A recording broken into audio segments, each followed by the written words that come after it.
Assalamualaikum warahmatullahi wabarakatuh. Salam sehat bagi kita semua. Pertama-tama, terima kasih untuk waktunya.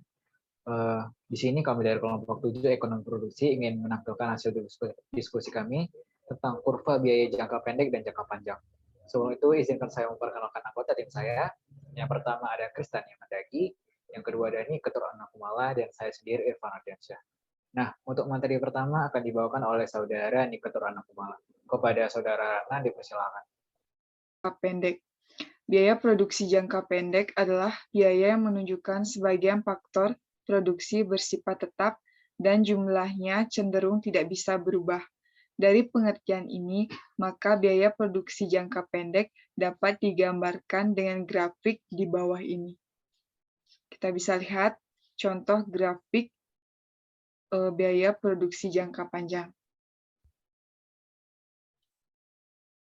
Nah, dari gambar grafik di atas, maka dapat diambil penjelasan di antaranya adalah A. Kurva biaya tetap PC berbentuk horizontal, menunjukkan bahwa biaya yang akan dibutuhkan akan tetap sama, meskipun jumlah produksi mengalami kenaikan dan penurunan atau bahkan proses produksi dihentikan untuk sementara waktu. B. Kurva biaya variabel PC dimulai pada titik nol dengan arah yang semakin tinggi bahkan sampai tegak. Efek lawn optimizingly true menandakan bahwa jika proses produksi berhenti, maka PC yang diperlukan adalah nol. Jumlah produksi yang semakin besar akan menaikkan nilai PC.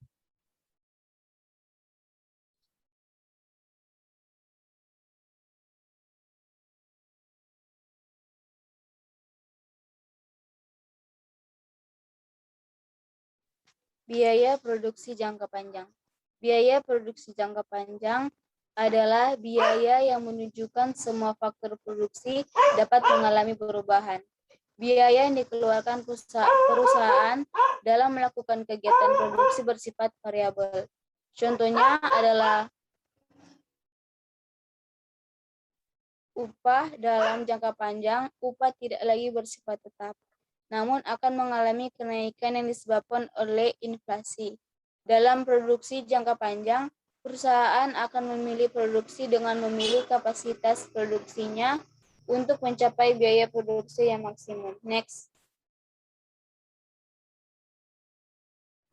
Kurva biaya produksi jangka panjang dapat dilihat di slide. Next. Penjelasan dari kurva kapasitas produksi di atas adalah sebagai berikut. Dalam usaha untuk meminimumkan biaya, perusahaan akan menganalisis kurva AC dengan kapasitas yang berbeda-beda. B. Untuk memproduksi 100 unit, perusahaan akan memilih kapasitas 1 atau titik C, karena memerlukan biaya lebih rendah dibandingkan menggunakan kapasitas 2 atau titik D.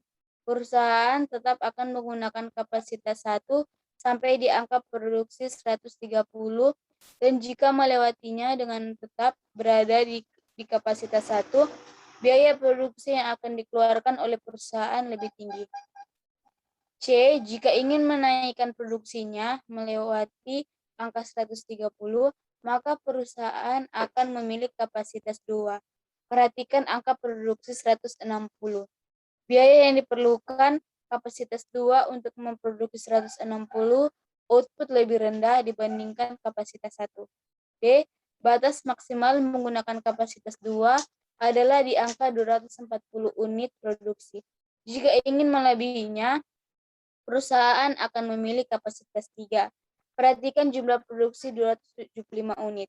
Menggunakan kapasitas 3 lebih meminimumkan biaya dibandingkan dengan menggunakan kapasitas 2. Next. Nah, itulah hasil diskusi kami. Lebih dan kurangnya kami mohon maaf, dan terima kasih. Kami kembalikan ke moderator.